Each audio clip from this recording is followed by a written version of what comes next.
Last session, you staggered from the road outside the crooked crossroads, singed and breathless, as the fleeing burning giant turned to hurl a bloom of fire.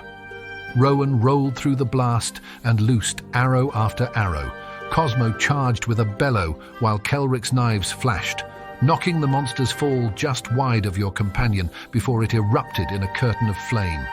You took grisly trophies and pressed on. Days later you reached Goithug, where blackened giant corpses hung on spears and guards warned of trouble and worse punishments.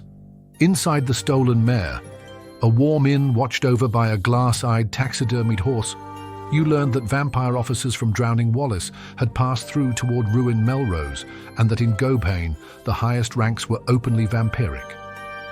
Over stew brought by the clumsy server Dandelion, rumors swirled of martial law, power grabs, and the Grand General of Gobhain. By morning, Dandelion quietly slipped you a note. Don't fight vampires. Bargain, find allies among nobles, and you might be propped up to rule.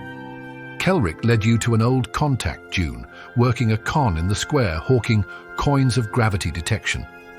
A quick conversation in code put you on the trail of Goithug's rulers.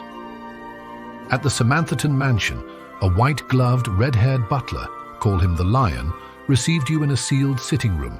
He asked for discretion, then named your target, Gideon, a merchant poisoning the town with illicit goods. Kill him, make it look like the giants, and bring his Lashbarrow distributor back alive for double pay.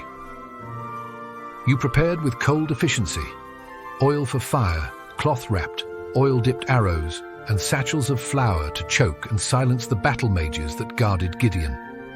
Rowan readied the snow leopard to snatch the distributor. Cosmo checked his battered armor. Kelric counted blades. At dusk, tracking ruts and footprints through wet snow, you spotted 4 torches glimmering by a wagon and 2 figures speaking in the road, and poised to strike, you let the night take your breath and your steps.